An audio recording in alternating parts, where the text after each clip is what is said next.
पवित्र श्रीमद् भागवत गीता, पवित्र चारों वेद, पवित्र कुरान शरीफ, पवित्र बाइबल, पवित्र गुरु ग्रंथ साहिब, पवित्र कबीर साहिब की वाणी में छुपे हुए गूढ़ रहस्य अर्थात तत्व को जानने के लिए कृपया अवश्य सुनिए जगत गुरु तत्वदर्शी संत रामपाल जी महाराज के मंगल प्रवचन। शिव जी की जहां उपमा चल रही हो और वहां लिखा जावे उमा स्वामी, तो अंडरस्टूड होता है कि शिव जी की तरफ से ये महिमा शिव जी की गाई जा रही है। शिव जी यानी उमा का पति उमा स्वामी, तो राधा का पति राधा स्वामी यानी शिवदयाल। शिवदयाल इनका सार शब्द है, शिवदयाल राधा स्वामी वाले का। अब देखना, ये है जीवन चरित्र परम संत बाबा जयमल सिंह जी, ये कृपाल सिंह लिखने वाले इसके। अब यहाँ देखना, जीवन चरित्र परम संत बाबा जयमल सिंह जी महाराज, कृपाल सिंह इसके राइटर हैं। और ये कहाँ से छपा है? प्रकाशक Sawan Kirpal publications, spiritual society, 2 canal road, Vijaynagar, Delhi से। मुद्रक हैं प्रिंसेट प्रिंटेक्स 1/7442 ईस्ट गोरख पार्क, सादरा, दिल्ली से। और ये है वो परम धनी शिवदयाल जी। स्वामी शिवदयाल जी महाराज सन 1818 से सन 1878 तक, यानी केवल 60 वर्ष ही इसमें रहे संसार में। अब देखो, और ये हैं संत कृपाल सिंह, जिनको गद्दी मिली नहीं, ये यहाँ आकर दिल्ली में चिमटा गाड़ दिया। इस कृपाल सिंह जी ने लिखे, लेखक ने नाम का अमृत रस पान किया। इसके 56 पृष्ठ पर आते हैं। ये देखो, ये जीवन चरित्र है बाबा जयमल सिंह जी वाला, पृष्ठ नंबर 56। यहाँ देखिए, स्वामी जी महाराज की धर्मपत्नी शिवदयाल जी का, शिवदयाल जी का जिक्र चला। अब स्वामी जी महाराज की धर्मपत्नी श्रीमती नारायणी देवी जी, जिन्हें बाद में लोगों ने प्यार और श्रद्धा से राधा जी के नाम से सम्मानित किया। या शिवदयाल की पत्नी थी। अपनात्मा ऐसे नकली और असली को आप देखेंगे तभी आपका हृदय हटेगा। अब इनकी सृष्टि रचना दिखाता हूँ, राधा स्वामी वालों की सृष्टि रचना देखिए। ये सृष्टि रचना दिखाते हैं उसी पुस्तक में। ये 103 पृष्ठ यहाँ पर है, ये 102 पृष्ठ पर है, समझो यहाँ से। और तीसरा भाग है इसमें, सृष्टि रचना लिखी है। वह प्रभु अपने निज स्वरूप में निराकार, निर्गुण और अनाम था। उसका न कोई आकार था, न गुण, न कोई नाम था। वो वर्णन से परे की चीज थी। नेति नेति कहकर ही उसका संकेत दिया जा सकता था। अर्थात वह प्रकाश भी नहीं, अंधेरा भी नहीं। और हमारा सिर देखो इनकी बकवाद, कहते वो प्रकाश भी नहीं, अंधेरा भी नहीं। और के रह गया प्रकाश ना अंधेरा, टट्टू रह गया। फिर बता, ये मूर्ख बना रहे, रिपते पढ़ते आ रहे ने, 150 साल हो गए अड़ंगे ने। अर्थात वह प्रकाश भी नहीं, अंधेरा भी नहीं, वह ध्वनि भी नहीं, और वह मौन भी नहीं इत्यादि। वह परम सत्य, अगम, अगोचर, अनंत और वर्णनातीत है। और यही शीर्ष हकीकत, यानी सबकी सृजनहार, सबकी जीवन आधार हकीकत, यानी वो परमात्मा थी जिसने सारी रचना की। जब वह अनामी प्रभु अभिव्यक्त में आया, जब वो साकार हो गया, कहते यहाँ देखा ना, वो परमात्मा निराकार, वह प्रभु अपने निज स्वरूप में निराकार, निर्गुण और अनाम था। और फिर वो साकार हो गया। क्यों कर गया? जब वह अनामी प्रभु अभिव्यक्ति में आया, यानी साकार हुआ, तो क्या बन गया? तो अलख, अगम और सतनाम हो गया। अलख लोक है, एक अगम लोक है ऊपर। अरे कि ये सतलोक को सतनाम कहें। वो परमात्मा पहले निराकार था, फिर साकार हो गया, तो 3 मंडल बन गया। ये 3 निर्मल चेतन मंडल बने। इस पृथ्वी ने कोई चेतन कह सकता है? ये तीनों डले पत्थर हैं, तीनों ये पृथ्वी बनी, तीन अलग अलग स्थान बन गए। कहते हो भगवान फिर इस रूप में आकार में बन गया, अगमलोक बन गया, अलखलोक बन गया और सतनाम। इन न्यूना मेरा सतनाम की है उआ बाई बक्के सतखंड कहो, शतलोक अगमलोक फिर अलखलोक, सतलोक अलखलोक अगमलोक फिर अनामी लोक, चौथा लोक है वो। तो ये क्या कह रहा है कि जो परमात्मा प्रभु साकार में आया, अभिव्यक्ति माने साकार हुआ, तो वह अलख अगम सतनाम, यह तीन निर्मल चेतन मंडल बने। अब चेतन शब्द कैसे लिख दिया? ये कोई बोलते ना चलते ना, ये तो पत्थर है, मिट्टी है, तो ये तीन निर्मल चेतन बन गए। ये भगवान का साकार रूप हो गया, अलखलोक अगमलोक और सतनाम। ये सतलोक को कितना सतनाम कहें, कितना श्री राम कहें, कितना ये सार शब्द भी सत शब्द, ये इन न्यूना भी तुम बोल के रहे हो। ये मंडल बन गए, जैसे पृथ्वी मंडल ऐसे लोक बन गए। ध्वनि और ज्योति स्वरूप हो गया, आवाज होगी और ज्योति स्वरूप हो गया। ये भगवान को साकार रूप बता रहे हैं। ऊपर के चेतन मंडल यानी उनमें प्रकाश ही प्रकाश है, यह सब वो निर्मल चेतन धारा और नीचे आई और माया अर्थात काल की धारा रची। जैसे जैसे चेतन की धारा और नीचे आती चली गई, चेतन अंश कम होता गया और माया दर्जे दर्जे बढ़ती चली गई। सत देश से नीचे असंख्य देश रचे गए। वो सारी रचना तीन मंडलों में बांटी जा सकती है, ब्रह्मांड अंड और पिंड। देंगे कति नालायक आदमी है, ब्रह्मांड अंड और पिंड को न्यारे न्यारे बता रहे हैं। कहती है ब्रह्मांड अंड और पिंड ये तीन न्यारे न्यारे बन गए। अपने आत्मा ऐसे उआ बाई के ज्ञान से करोड़ों जीवों को मूर्ख बना दिया इन्होंने। तो इससे सिद्ध है कि हमारा विवेक बना ही नहीं भगवान की तरफ। हम आंख मीचकर और श्रद्धालु बनकर इन चतुर और मूर्ख लोग, चतुर तो न्यों क्योंकि ये सत्य ज्ञान को इनके पास था नहीं, दुनिया को मूर्ख बना गई, चातुर थे और थे ये बिल्कुल अज्ञानी तत्व ज्ञानहीन और करोड़ों जीवों को भ्रमित कर दिया क्योंकि हमें ज्ञान नहीं था। वो हमें ज्ञान देने के लिए परमात्मा आए, ये विस्तृत ज्ञान समझाया ताकि ये श्रद्धालु इस ज्ञान से परिचित हों, फिर इन अज्ञानियों से हटकर काल के दूतों से अपना जीवन सफल कराएं। तो पुण्यात्मा वो समय आ गया है, इन नकलियों को छोड़ो और इस दास के पास आओ, अपना कल्याण कराओ। बोलो सतगुरुदेव। परम पिता परमात्मा पूर्ण ब्रह्म सत्य पुरुष सर्व सृष्टि रचनहार, हम सभी प्राणियों के एकमात्र परमात्मा परम पिता ये कबीर देव जी हैं, कबीर साहब हैं, जो बनारस में भारतवर्ष की पवित्र नगरी काशी के अंदर 120 वर्ष तक एक जनसाधारण की लीला करके तत्व ज्ञान का प्रचार करके अपनी जानकारी अपना भेद आप ही बता के वो परमात्मा सह शरीर चले गए। सह शरीर आए थे, सह शरीर चले गए। हम सभी आत्माएं काल के जाल में यहाँ बंद हैं, काल की कैद में हम बंद हैं। इस काल भगवान ने हमें विवश करके रोका हुआ है। पुण्यात्माओं, आपका सौभाग्य है कि आपका जन्म इस बिचली पीढ़ी के समय में मनुष्य शरीर है।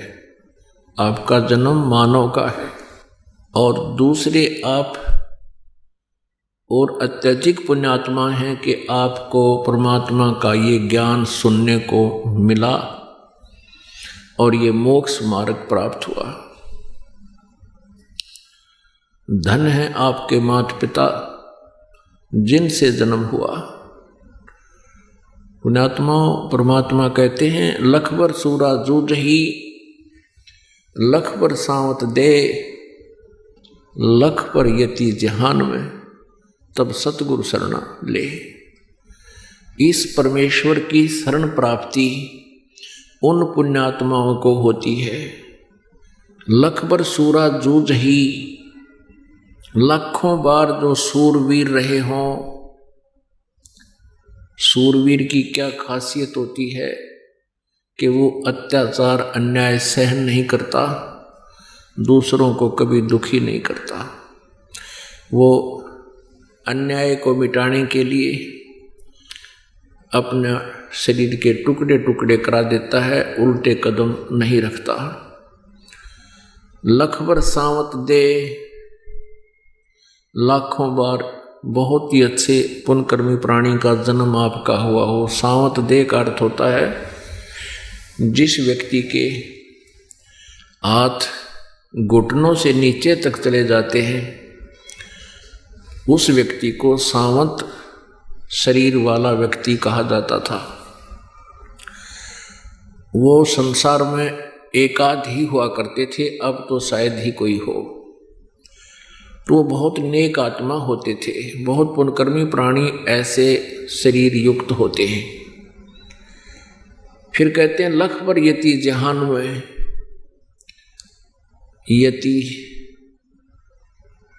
जैसे हनुमान जैसे यति, हनुमान जी ने अपना सारा जीवन परमार्थ में लगा दिया। कहते ऐसे ऐसे आपके लाखों जीवन कभी रहे हों अब तक। कहने का भाव ये है पुण्यात्माओं कि आप जी को जो ये मार्ग मिला है और भविष्य में जिनको ये प्राप्त होगा, उनके पुण्यकर्मों का, पिछले शुभ संस्कारों का कोई अप्रोक्सीमेशन नहीं कर सकते, कोई अंदाजा नहीं लगाया जा सकता आप इतने पुण्यकर्मी हो। जैसे चाहे कोई सेठ है, भले ही कोई गरीब है, चाहे कोई राजपद को प्राप्त है, चाहे कोई रिक्शा चला रहा है, जिनको ये मार्ग मिल गया, ये शरण मिल गई, ये नाम मिल गया, वो दोनों पिछले जन्म के भक्ति कर्म उनके एक जैसे हैं। जैसे कोई पैसे वाला है या कोई राजपद को प्राप्त है, वो अलग संस्कार होते हैं। जैसे किसी ने पुण्य ज़्यादा किया किसी समय में, किसी जन्म में, तो उस पुण्य के बदले में, धर्म के बदले में उसको आज धन प्राप्त है। कभी किसी जन्म में किसी ने तप कर रखा है, उसको आज राजपद प्राप्त है। क्योंकि हम असंख्य जन्मों से भटक रहे हैं। जब हम कभी इस पिछली पीढ़ी में जन्म लेते हैं किसी कलयुग में, ये समय कलयुग में ही आता है, तो उस समय हम जो साधनाएं करते हैं, नाम का जाप करते हैं, वो संस्कार हमारे अलग बन जाते हैं और हम पार नहीं हो पाए, तभी तो अब तक भटक रहे हैं, हम रह जाते हैं। उसके बाद फिर हमारे ना जाने कितने जन्म होते हैं। सतयुग, त्रेता, द्वापर, अब कलयुग में आ गया, तो तब से लेकर आज तक परमात्मा से हम फिर विमुख रहे, फिर भी छूट गए पिछले कलयुग से, तो अब तक भटक रहे। तो उस दौरान हम मनुष्य जीवन प्राप्त करके, किसी ने तप किया, किसी ने अच्छा दान कर दिया, लेकिन पिछले पुण्य के कारण मनुष्य जीवन आपको प्राप्त होता रहा। तो फिर क्या होगा कि आज जो धनी लोग हैं वो पिछले जन्मों में पुण्य अच्छे कर गए किसी जन्म में, लेकिन भक्ति के संस्कार आपके एक जैसे हैं और परमात्मा भक्ति के संस्कार ही देखता है। कबीर परमेश्वर जी कहते हैं, कबीरा सब जग निर्धना, धनवंता ना को, धनवंता सो जानिए जिस पर राम नाम धन हो। तो राम नाम की जो पूंजी आप जी के पास, चाहे वो राज्य पद प्राप्त है, चाहे पूरा बहुत बड़ा धनी है, या एक जनसाधारण या रिक्शा चालक है, मजदूर है, आपका भक्ति धन दोनों का बराबर है। पुण्य और तप की वो अलग से आपको उपलब्धियां हैं, वो भिन्न है, उनका कोई लेखा नहीं भगवान के दरबार।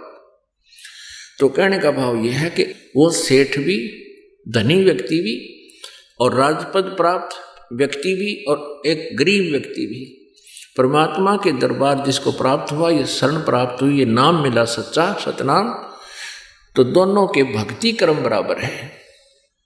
पुण्यात्माओं, इस काल भगवान ने बहुत जुल्म कर रखा है हमारे साथ, हमें बहुत अंधेरे में रखा हुआ है। आज तक हमें अपने घर की जानकारी इसने नहीं होने दी। परमेश्वर स्वयं आए और उन्होंने हमें ये ज्ञान दिया, हम कौन हैं, कहाँ के रहने वाले हैं और हम यहाँ किस लिए रह रहे हैं, क्यों जन्म और मर रहे हैं। आज हमारे पास पिछले संस्कार से पुत्र हैं, पुत्री है, संतान है, संपत्ति है, और एक सेकंड में ना जाने संतान की मृत्यु हो जाए, ना जाने अपना ही नंबर आ जाए, और फिर ये है क्या जिसके ऊपर हम अंधे कर रखे हैं, ये तेरा बेटा है, ये तेरी बेटी है, ये तेरा कार है, ये तेरी कोठी है, और एक सेकंड में मृत्यु हो जाती है। तो ये हमारे साथ धोखा नहीं तो क्या था। लेकिन आप जी इस ज्ञान को समझ कर ही इस जाल को समझ सकते हो, फिर भी ये समझने के बाद भी आपके ऊपर इतना प्रेशर है हमारे ऊपर इस काल भगवान का कि इसने हमें इतना बुरी तरह जकड़ रखा है कि जीव के बस का नहीं। ये ज्ञान होने पर भी हम कुछ इससे बच सके, उसके लिए हमने परमात्मा की शरण की आवश्यकता है। शरण ऐसा समझो जैसे आप समुद्र से पार करने के लिए किसी जहाज की शरण में आगे समुद्री जहाज में बैठ गए, तो आप जी को इस संसार सागर से पार होने के लिए इस परमेश्वर के नाम की अर्थात इसके शरण की आवश्यकता है, और आपको वो शरण, वो जहाज अब मिल गया है। अब परमात्मा कहते हैं जो बुद्धिमान व्यक्ति हो जाएंगे, इस ज्ञान से परिचित हो जाएंगे, फिर वो इस जहाज से उतरेंगे नहीं। परमात्मा कहते हैं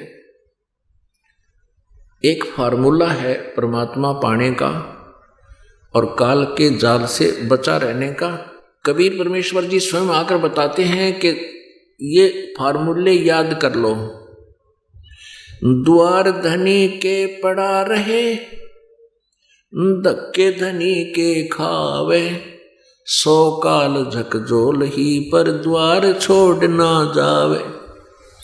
ये तरीके हैं इस काल के जाल से बचने के कि जब आप शरण में आगे कबीर परमेश्वर की, और कहते हैं फिर द्वार धनी के पड़ा रहे और धक्के धनी के खावे। आता जाता रहे भगवान के लिए, सत्संग सुनने के लिए, और चाहे कितनी ही आपको काल दबाव देने, प्रेशर देने की चेष्टा करे, 100 काल झकझोल ही, झकझोल नहीं माने परेशान करने की चेष्टा करे, लेकिन द्वार छोड़ नहीं जावे। अपना आत्मा आज तक हमारे को किसी ने ये भी नहीं बताया भगवान कैसा है।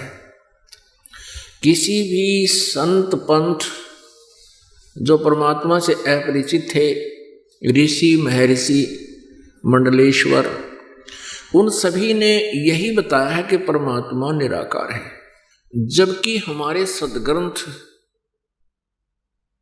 जिनको हम प्रमाणित सदग्रंथ मानते आए हैं वे, और साथ में उन महापुरुष, वो महापुरुष जिनको परमात्मा का साक्षात्कार हुआ, उन्होंने परमात्मा को मनुष्य सदृश बताया है। देखो, हम आत्मा भी कहते हैं और साथ में परमात्मा भी कहते हैं।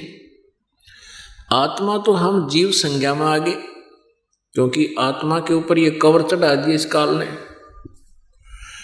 और परम आत्मा वो श्रेष्ठ आत्मा, जैसे एक महात्मा कहते, महान आत्मा।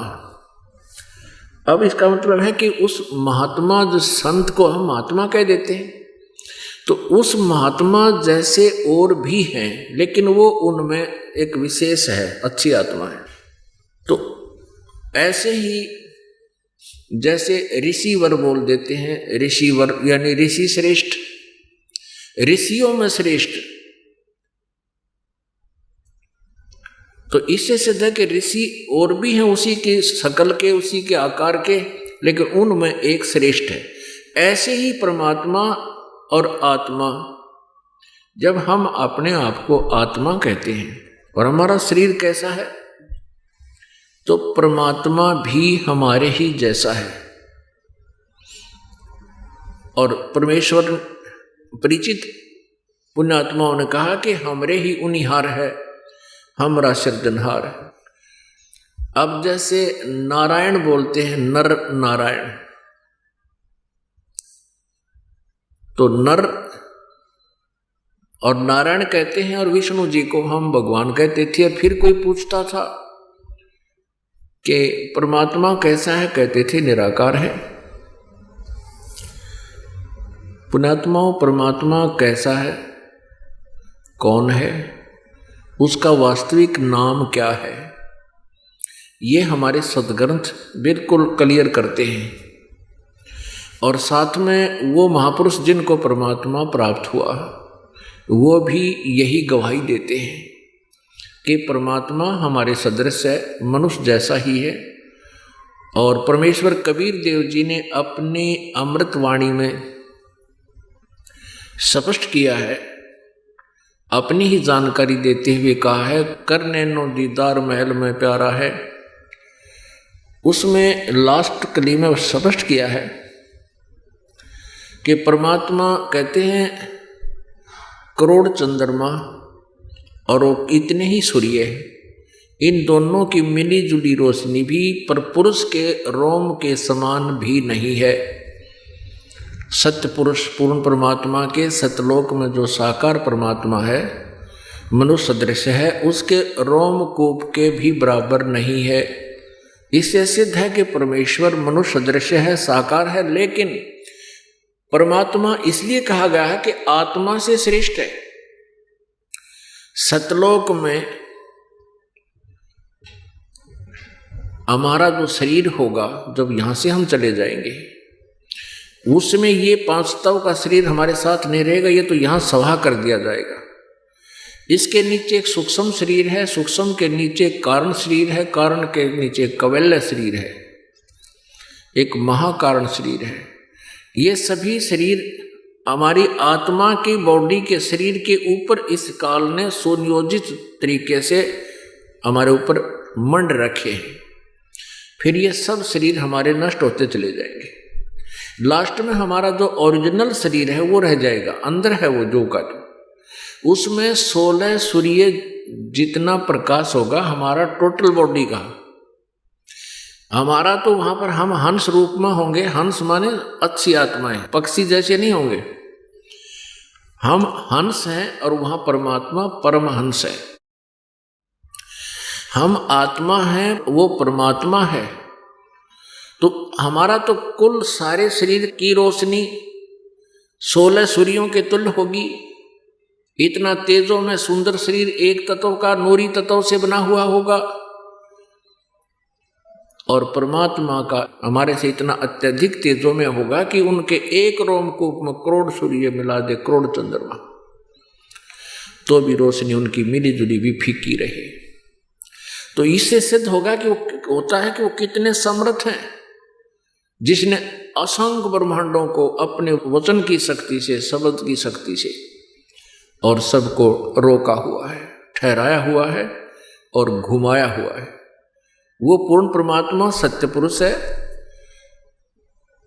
और वही स्वयं कबीर जी नाम से, कबीर देव, कबीर दुल्हा, कबीर धानक नाम से काशी शहर, भारत की पावन धरती पर काशी शहर में एक लहर तारा नामक तालाब में विकसित कमल के फूल पर आकर के वो एक शिशु रूप धारण करके विराजमान हुए थे। और ये लीला वो प्रत्येक युग में करते हैं। तो उसी अपने नियमानुसार, अपने गुण अनुसार उस परमेश्वर ने इस कलयुग में भी वो लीला की थी। सन 1398 में ज्येष्ठ सुदी पूर्णमासी को सुबह ब्रह्म मुहूर्त में यानी सूर्य उदय होने से 1.5 घंटा लगभग पूर्व वो परमात्मा सतलोक से आए थे। कमल के फूल पर एक शिशु रूप धारण किया था बालक का। नीरू नीमा नाम के 2 ये पति पत्नी थे। ये परमात्मा को उठा ले गए, वो निसंतान थे। लीलामय तरीके से परमात्मा ने वो जीवन अपना एकदम साधारण जैसा कि वो प्रत्येक युग में करते ऐसे वो शरीर का निर्वाह किया। जब परमात्मा कबीर देव जी वो पूर्ण ब्रह्म अपने लीला करते हुए 25 दिन के हो गए थे, नवजात शिशु से 25 दिन के हो गए थे, तब तक उस परमेश्वर ने कोई आहार नहीं किया और शरीर इतना स्वस्थ था जैसे किलो दूध बच्चा डेली पीवे। तो नीरू और नीमा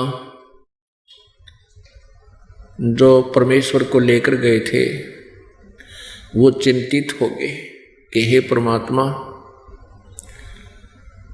आपने ये खिलौना दिया वृद्ध अवस्था में, अब इसके अंदर हमारी इतनी ममता होगी, विशेषकर नीमा की जो नीरू की पत्नी थी। वो बार बार प्रार्थना करती है भगवान शिव से, क्योंकि भले ही वो मुसलमान बन गए थे नीरू और नीमा, उसी जीवन में वो पहले गौरी शंकर और सरस्वती नाम के ब्राह्मण ब्राह्मणी थे, पति पत्नी थे। शिव जी के बहुत अच्छे पुजारी थे, बहुत कथा करते थे, निस्वार्थ कथा किया करते थे और जो पैसा आ जाता था उनके पास कथा करने से उससे अपने जीवन का निर्वाह कर रहे थे और शेष बच जाता था उसको भंडारे में लगा देते थे। वो संग्रह संचन नहीं करते थे।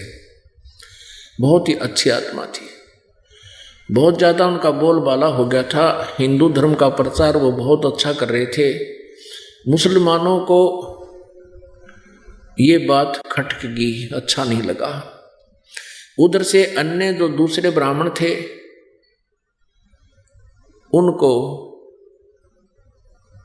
गौरी शंकर से ईर्ष्या हो गई थी कि इसकी महिमा अधिक हो रही है, जनता इसके पास ज़्यादा जाती है, हमारे पास कम आती है, तो वो बहुत ईर्ष्या करते थे।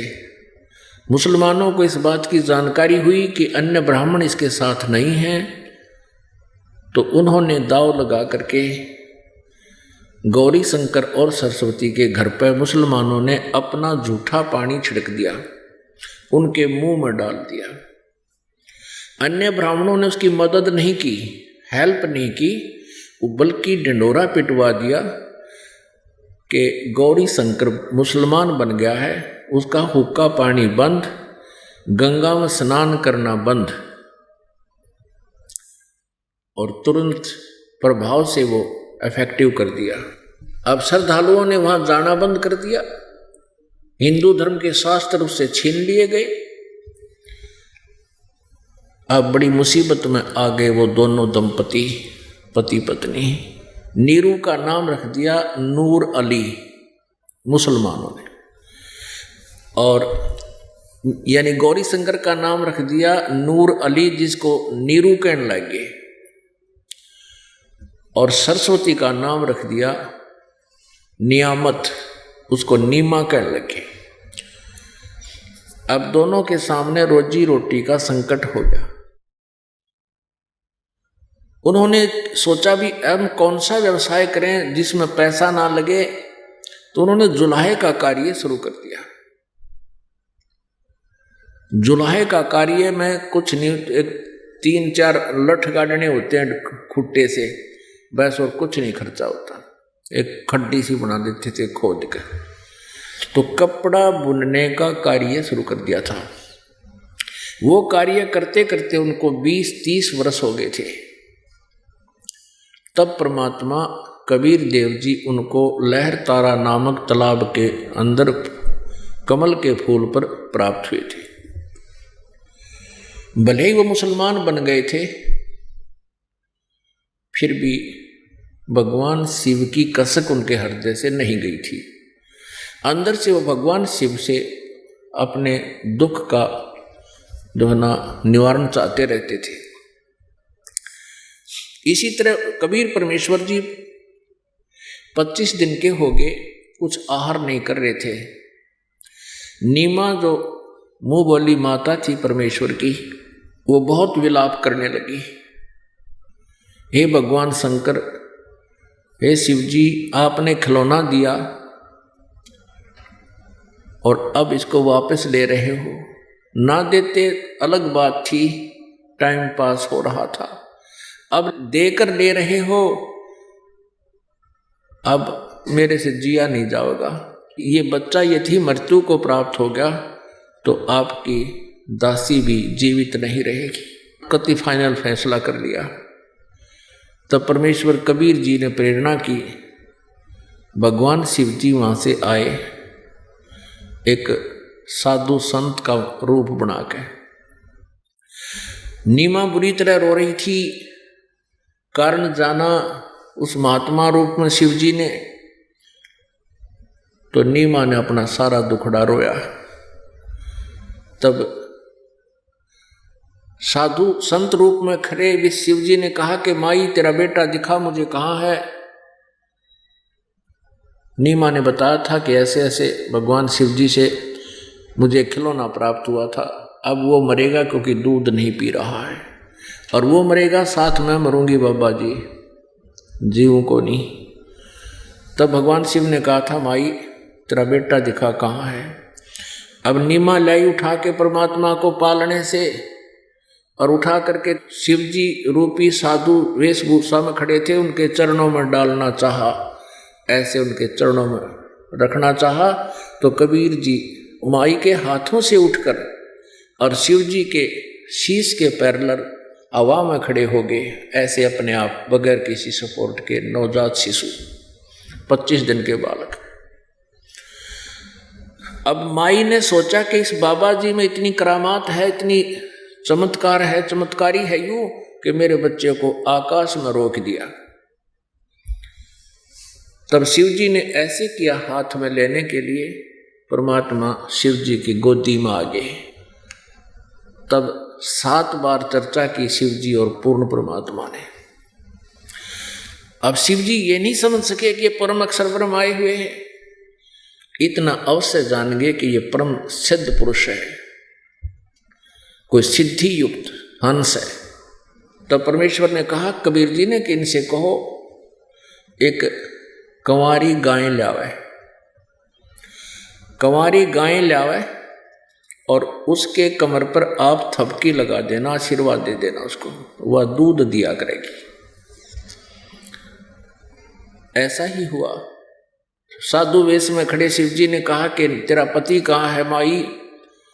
उसने आवाज लगाई अपने पति से, नीरू आ गया और कहा कि कंवारी गाय लाओ और एक सवच मटका कुमार से लाना, कोरा मटका गड़ा। ऐसा ही कर दिया गया। शिव जी भगवान ने साधु वेश में खड़े ने उसके थपकी लगाई और कंवारी गाय के सतन लंबे लंबे हो गए और नीचे वो स्वच्छ पात्र रख दिया। छोटा सा पात्र था मिट्टी का, बरोला, छोटा मटका समझो, जिसमें 5-6 किलो दूध आ जाए। वो नीचे रख दिया, ऊपर से थपकी मार दी, तुरंत दूध सर्वित होने लग गया। अपने आप जब वो पात्र भर गया, अपने आप रुक गया। कबीर परमेश्वर ने वो उसमें से दूध पिया। अब ये सारी करामात नीमा ने सोची इस साधु से हैं, और ऐसा कहकर शिवजी वहां से अंतर ध्यान हो गए, दिखे को नहीं। परमात्मा कबीर जी चाहते थे कि ये मुझे पहचान ना ले, कहीं ये घबरा ना जा, इसलिए परमेश्वर ने लीला करवाई और सोचा कि उस महात्मा की कृपा से मेरा बच्चा दूध पी रहा है और उसी की कृपा से इस गाय ने दूध दे दिया।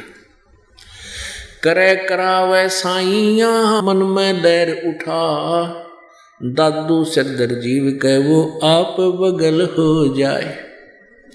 ये समर्थ हैं, इनको अपनी महिमा करवाने की आवश्यकता नहीं। इसलिए परमेश्वर ने वो लीला की। और पुण्यात्माओं, आज से 600 वर्ष पहले परमात्मा के कबीर जी के इतिहास में लिखा हुआ है कि वो परमात्मा कबीर जी जब ऐसे बालक अवस्था में थे तो उस समय कुंवारी गाय से उनकी परवरिश हुई थी। पुण्यात्माओं, मोक्ष कोई बड़ी बात नहीं है, मोक्ष सबसे आसान कार्य है, लेकिन ये पहचान होने के परमात्मा कौन है, कैसा है, और उसके पाने की वे ऑफ वर्शिप कौन सी है। जिस समय हमारे हृदय में ये फाइनल हो जाएगा कि परमात्मा कबीर जी हैं, वही कबीर परमेश्वर जो बनारस में काशी में जुलाहा रूप में धारणक रूप में आए थे, और उन्होंने जो अपने पाने की विधि सतलोक जाने की जो वे ऑफ वर्शिप बताई है, वो हमारे सदग्रंथों में भी विद्यमान है। जब से हम यहाँ आए हैं और एक ही ज्ञान है, एक ही नाम है, तो जब हम ये पूर्ण रूप से संतुष्ट हो जाएंगे, निरसंशय हो जाएंगे कि जो साधना हम कर रहे हैं ये फाइनल है और भगवान भी फाइनल है, फिर मोक्ष अपने आप होगा। हमारी आस्था हर तरह से हट जाएगी और हम अनन्य मन से इस एक परमात्मा में सत भक्ति करके अपना मन समर्पित कर देंगे। और फिर साधना तो बहुत आसान है, नाम का सिमरण करना है, काम करते करते, चलते फिरते, उठते बैठते, इस नाम की कमाई आप जी ने करनी है, बस इतनी सी बात है। परमात्मा कहते राम नाम रटते रहो जब तक घट में प्राण, कभू तो दीन दयाल के बनक पड़ेगी कान।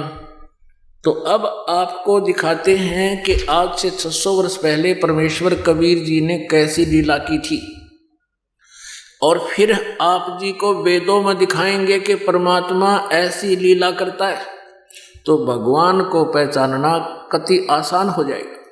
ये देखिएगा, कबीर सागर, खेमराज श्री कृष्ण दास प्रकाशन, बंबई। ये है कबीर सागर, संपूर्ण 11 भाग। ये वही खेमराज श्री कृष्ण दास प्रकाशन, बंबई।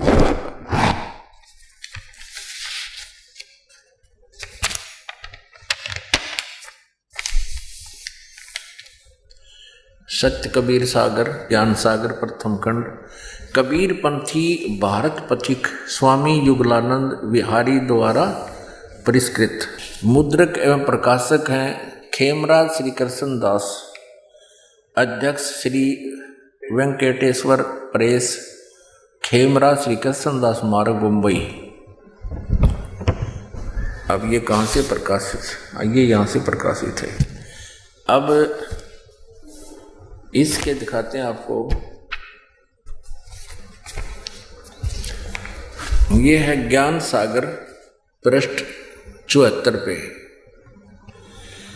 अब क्या बता रहे हैं कि सुन जुल्हा मन भयो आनंदा, जिमी चकोर पायो निशि चंदा, ले सुत चले हर्ष मन कीन्या, तासों पुन अस बोल ही लीना।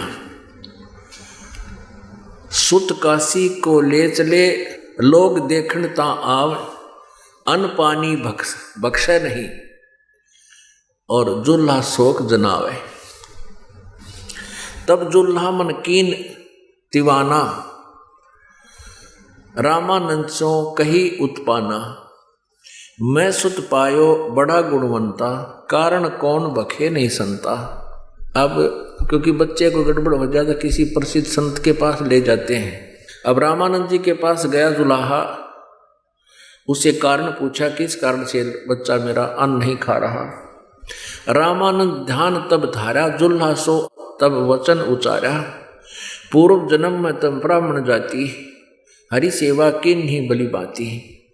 कुछ तुम सेवा हर की चूका, ताते भय जुल्हो का जुलाहे का रूपा। प्रीति प्रभु गही तोरी लीना, ताते उद्धान में सुत तोहे दीना। हे प्रभु जस कीनो तस पायो, आर्त हो तू तो दर्शन आयो। सो कहिए उपाय गुसाई, बालक अक्षुदावंत कुछ खाई। रामानंद जी से नीरू कह रहा है कुछ ऐसी विधि बताइए, मेरा बेटा भूखा है, कुछ खा ले। रामानंद अस युक्ति विचारा, तुम सुत कोई ज्ञानी अवतारा। बछिया जाही बैल नहीं लागा, और सोले ठाडे करते ही आगा। अब क्या कहा रामानंद जी ने कि एक बछिया, गाय की बछिया, एक बछिया जाही बैल नहीं लागा, यानी कभी भी बैल ने सांड ने टच ना की हो, कंवारी, ये स्पष्ट कर दिया। सोले ठाडे ते ही आगा, उसका आगे खड़ी कर दो। दूध चले ते ही थनते, दूध ही धरो छिपाई। अक्षुदावंत जब होवे, ता कह देव खवाई। जुल्हा एक बछिया ले आवा, चलो दूत कोई मरम न पावा।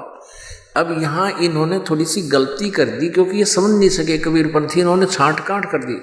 ये चलो दूत कोई मरम नहीं पावा, ये दूत जो था ये शिवजी आए हुए थे, उन्होंने आकर के फिर वो सारी लीला की थी। क्योंकि गरीबदास साहिब जी ने ये जो अक्षतिपूर इन्होंने गड़बड़ कर दी, उसकी पूर्ति की हुई है। 250 वर्ष पहले गरीबदास जी को परमात्मा मिले थे कबीर जी, उन्होंने फिर सही लिखा है, यही लिखा है स्वयं शिव जी आए थे। और चलो दूत जुल्हा हरसाना, राख छिपाई काहू नहीं जाना। हमने जो अपने मतलब की बात लेनी है, जुल्हा एक बछिया ले आवा, बछिया जाही बैल नहीं लागा, यानी कंवारी। ये देखना अपने आत्मा, हमारे सदग्रंथ जो है पवित्र चारों वेद, कबीर परमेश्वर जी ने 600 वर्ष पहले कहा था अपनी प्यारी आत्मा धर्मदास जी को कि भाई वेद मेरा भेद है, पर मैं मिलूं वेदन से नाही, और जौन वेद से मैं मिलूं ये वेद जानते नाही। चारों वेद मेरी महिमा का गुणगान कर रहे हैं, मेरे ही गुणों से परिचित करवा रहे हैं, लेकिन उन वेदों में मेरे पाने की वे ऑफ वर्शिप नहीं है, मेरे पाने की पूजा की विधि नहीं है। और जो मेरे पाने की विधि है वो इन चारों वेदों में नहीं है। कहने का भाव ये है परमात्मा का कि जैसे श्रीमद् भगवत गीता अध्याय नंबर 4 के श्लोक नंबर 25 से लेकर 31 तक ये बताया गया है कि कोई तो देवताओं की पूजा करता है, कोई स्वाध्याय करता है, कोई तीक्ष्ण अहिंसावादी व्रत ही करता है, जैसे मुंह पर पट्टी बांध कर नंगे पैरा फिरना, और कोई योग अभ्यास करता है, कोई प्राण अपान की क्रिया को ही सिद्ध करने की चेष्टा करता रहता है। और ये सभी साधक अपनी अपनी साधनाओं को पाप नाशक जानते हैं, ये क्योंकि सब अपनी जो क्रिया कर रहा है उसको सही मानकर तो करता ही है। यदि उसको पता चल जाए कि ये ठीक नहीं तो तुरंत त्याग देगा वो। फिर बताया है चौथे अध्याय के 32वें श्लोक में कि उस परमेश्वर के द्वारा, परम अक्षर ब्रह्म के द्वारा, सच्चिदानंद घन ब्रह्म के द्वारा अपनी मुखारविंद से उच्चारित वाणी में ये धार्मिक यज्ञों की जानकारी, यज्ञ माने अनुष्ठानों की जानकारी बहुत विस्तार से दी गई है। वो तत्व ज्ञान है। चौथे अध्याय के 34वें श्लोक में कहा श्रीमद् भगवद गीता जी में कि उस तत्व ज्ञान को तू तत्वदर्शी संतों के पास जाकर समझ, उनको दंडवत प्रणाम करने से और निष्कपट भाव से प्रसन्न करने से वो तत्वदर्शी संत तुझे उस परमात्म तत्व की जानकारी देंगे। यानी गीता ज्ञानदाता यहाँ पर हाथ खड़े कर गया कि उस पूर्ण ज्ञान से मैं परिचित नहीं हूं, परमात्म तत्व की जानकारी मुझे नहीं है, उसको तत्वदर्शी संत बताएंगे। अब वो तत्वदर्शी संत की पहचान क्या है वो भी बताई है 15वें अध्याय के प्रथम श्लोक में, कि ये संसार रूपी एक उल्टा लटका हुआ वृक्ष जानो, ऊपर को जड़ तो पूर्ण परमात्मा, नीचे को तीनों गुण रूपी शाखा, रजगुण ब्रह्मा, सतगुण विष्णु, तम गुण शिव जी, और अन्य जानकारी गीता ज्ञानदाता ने नहीं दी। कहते हैं जो इस उल्टे लटके हुए संसार रूपी वृक्ष के सभी पार्ट्स बता देगा, सभी विभागों की जानकारी बता देगा, सवेदवित, वो तत्वदर्शी संत है। तो परमेश्वर कबीर देव जी ने 600 वर्ष पहले आकर के इस अपने द्वारा रचे हुए सृष्टि रचना को स्वयं बताया था। अक्षर पुरुष एक पेड़ है और ये ज्योति निरंजन ब्रह्म, ये सरपुरुष जिसको काल भी कहते हैं, जो 21 ब्रह्मांड का स्वामी है, ये निरंजन भी कहते हैं, ये ज्योति निरंजन वाकी डार और तीनों देवा शाखा है, ये पात रूप संसार। तो परमेश्वर ने स्वयं 600 वर्ष पहले बताया था, वो स्वयं तत्वदर्शी संत की भूमिका कर रहे थे जब मालिक आए। तो क्या बताया है कि वेद मेरा भेद है, मैं मिलो वेदन से नाही, और जौन वेद से मैं मिलूं वो वेद जानते नहीं। वो 5वां वेद है, वो सूक्ष्म वेद है, सच्चिदानंद घन ब्रह्म की वाणी कबीर वाणी है, जो 5वां वेद है, जिसमें परमात्मा पाने की विधि है। कहते उसको ये वेद जानते नहीं। वेद मेरा भेद है। अपनात्माओं, जो परमेश्वर लीला करता है, जो उसके गुणों में लिखा हुआ है, वो वेद बताते हैं। और वेदों को पूरा विश्व मानता है कि उसमें जो लिखा वो सही है।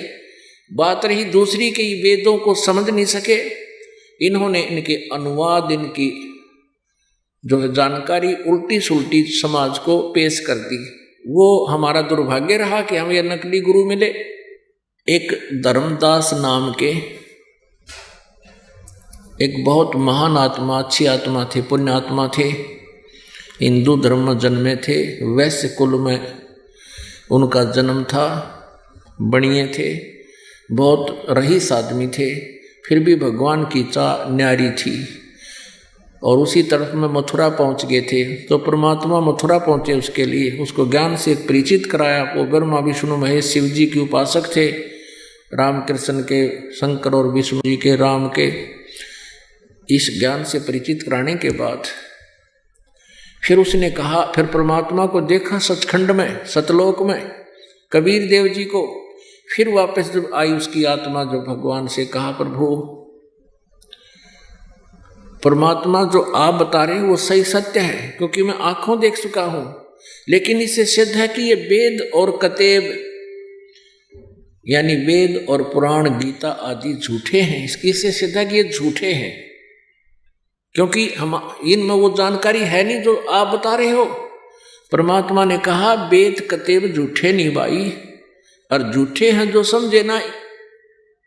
ये वेद और ये गीता और पुराण गलत नहीं है, ये झूठे नहीं है। झूठे तो ये व्यक्ति जो इसको समझ नहीं सके, जिनको तुम गुरु कहते हो। फिर परमेश्वर ने उनको, कबीर जी ने कहा, अब वेद तेरा ईब समझ में आएंगे, मैंने तेरी बुद्धि ऑन कर दी, काल ने तेरी बुद्धि को ऑफ कर रखा था। अपनात्मा आपको दिखाते हैं। ऋग्वेद मंडल नंबर 9, सूक्त नंबर 1 और मंत्र नंबर 9 में यही लिखा है कि वो परमात्मा जब शिशु रूप धारण करके आता है, उसकी परवरिश की लीला कुंवारी गायों से होती है। फिर भगवान कौन है?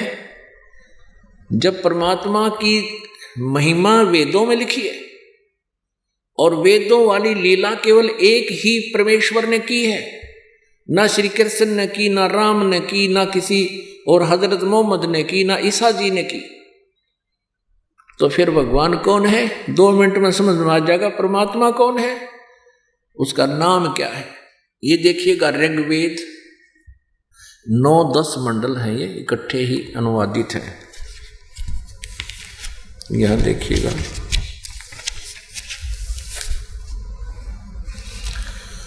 प्रकाशक हैं सार्वदेशिक आर्य प्रतिनिधि सभा,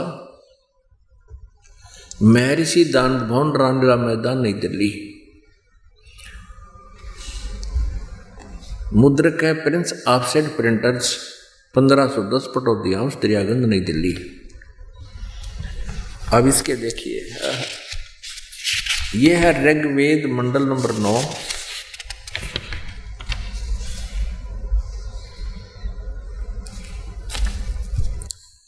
ऋग्वेद मंडल 9 और सूक्त भी एक और मंत्र भी इसका ये प्रथम है। ये प्रथम सूक्त और प्रथम मंत्र, ये प्रथम से सूक्त से प्रथम मंत्र। अब यहाँ से देखिएगा, इसमें है हे सोम स्वभाव परमात्मन, यहाँ देखते चलिएगा, क्योंकि इन्होंने जहाँ इनकी समझ में नहीं आया वहाँ अनर्थ कर दिए, इसलिए हमने यहाँ से शुरू करना पड़ा। ऋग्वेद मंडल नंबर 9 सूक्त नंबर 1 मंत्र 2 में हे परमात्मन, यानी परमात्मा सबसे लिखा है। 3 में भी हे परमात्मन, 4 में भी हे परमात्मन आप, और 5 में भी हे परमात्मन तुमको। अब देखना, अब ये 6 में भी हे परमात्मन। अब यहां से विचलित हो गए, ये यहां लिख दिया उस पुरुष को, या परमात्मा लिखना बंद कर दिया, लिखना था उस परमेश्वर को। आगे देखना 8 में उस पुरुष को चाहे परमात्मा को, उस परमेश्वर को। यहां देखना उग्र गतियां प्रेरणा करती हैं और भासमान यानी तेजों में, भासमान तेजों में शरीर को वह पुरुष माने परमात्मा प्राप्त होता है, वह परमात्मा प्राप्त होता है।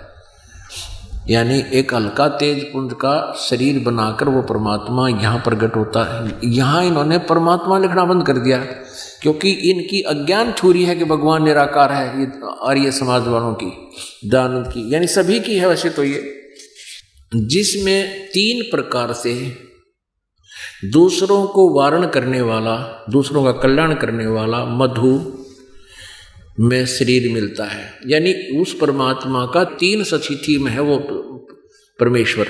कैसे है अब देखो, एक तो ये है 9वां ऋग्वेद मंडल नंबर 9 सूक्त नंबर 1 मंत्र नंबर 9 में अभी इमम अधन्या उत सृणंति धेनवः शिशुम सो इंद्राय पात्वे। इनका अनुवाद, उस सोम स्वभाव वाले श्रद्धालु पुरुष को शिशुम कुमार अवस्था में ही अभी अधन्या, अधन्या माने बिना धनाई, जिसको कभी, अभी माने पूर्ण रूप से, सब प्रकार से पूर्ण रूप से बिना धनाई, यानी जिसके संग बैल नहीं लागा, अनटच्ड, कंवारी गाय, इन्होंने अधन्या कर दिया, अहिंसनीय गौवे तृप्त करती है।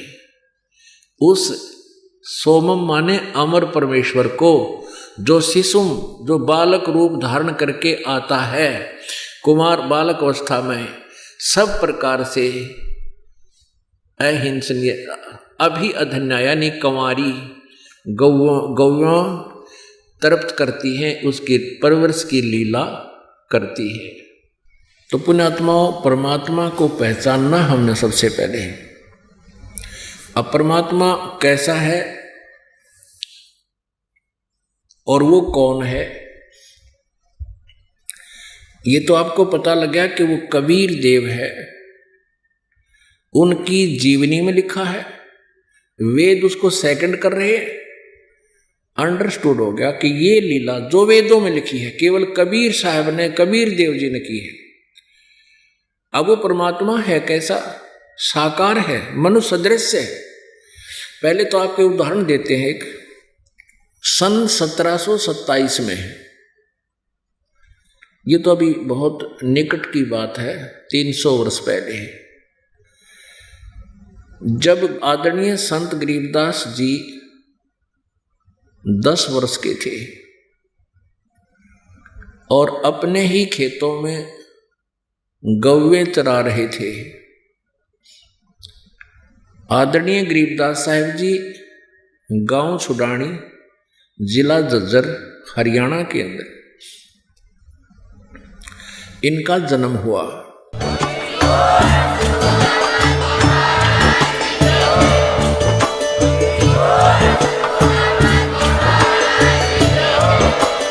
आप सुन रहे थे जगत गुरु तत्वदर्शी संत रामपाल जी महाराज जी के मंगल प्रवचन। अधिक जानकारी के लिए विजिट कीजिए हमारी वेबसाइट www.jagatgururampalji.org। संत रामपाल जी महाराज जी के शुभ आशीर्वाद से पूरे विश्व भर में 500 से भी ज्यादा नाम दीक्षा केंद्र हैं, जिन पर संत रामपाल जी महाराज जी द्वारा ऑनलाइन निशुल्क नाम दीक्षा दी जा रही है। अपने नजदीकी नाम दीक्षा केंद्र का पता करने के लिए संपर्क करें 8222880541।